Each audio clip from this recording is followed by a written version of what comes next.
Ekipi i Shkëndijës së Tetovës ka dalur me një komunikat ku nënvizon se rivali i vjetër ekipi i Vardarit nuk pranon anulim të ndeshjes së të dielës për shkak të angazhimit të ekipit tetovar në Ligën e Europës.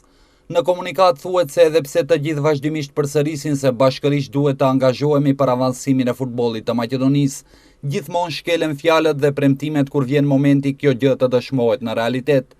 Shembull klasik janë drejtuesit e klubit futbollistik të Vardarit, që nuk marrin parasysh kërkesën e Shkëndijës për prolongim të ndeshjes për shkak të angazhimeve të klubit tonë në play-offin e Liga e Europës. Klub të madh nuk të bëjmë fjalët, por veprat, edhe futbolli nuk do të ecë përpara vetëm me premtime demagoge se bashkërisht do të kontribuojmë në avancimin e këtij sporti në vendin tonë. Fjalë shumë, vepra hiq.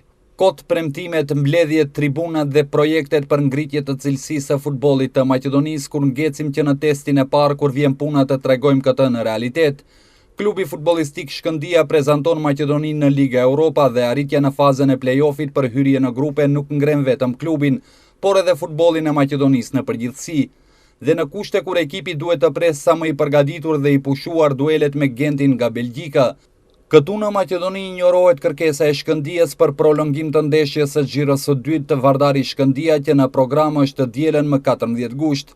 Drejtuesit e Vardarit nuk kanë treguar gatishmëri për të shprehur mirëkuptim për kërkesën e Shkëndijës as për të luajtur një ditë më herët në vend të së dielës të luajë të shtunën, e cila fundja është në interes të gjithë futbollit në Maqedoni dhe klubeve tjera, mes së cilave edhe Vardarit. Ne si klub shprehim ndinjat të thellë për disa pika të rëndësishme që direkt aludojnë në injorim të klubit ton, si mungesa e mirëkuptimit elementar për prioritetet e garave ndërkombëtare në progresin e Shkëndijës. Kjo nuk krijon parakushte për bashkëpunim korrekt dhe të qëndrueshëm.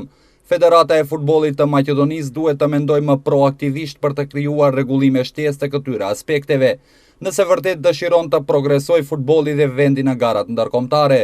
Për këto arsye, klubi futbollistik Shkëndija njofton publikisht opinionin se të njëjtën nuk do të marrë pjesë në mbledhjen e zakontë me kryesinë e Vardarit që organizohet para çdo takimi ndërmjet këtyre dy ekipeve. Vlerësojmë humbje kohe të ulemi bashkë dhe ta shikojmë njëri tjetrin si miq shumë të mirë, ndërsa këtë nuk e dëshmojmë kur vërtet është nevoja, thuhet në komunikatën e lëshuar nga ekipi i Shkëndijës.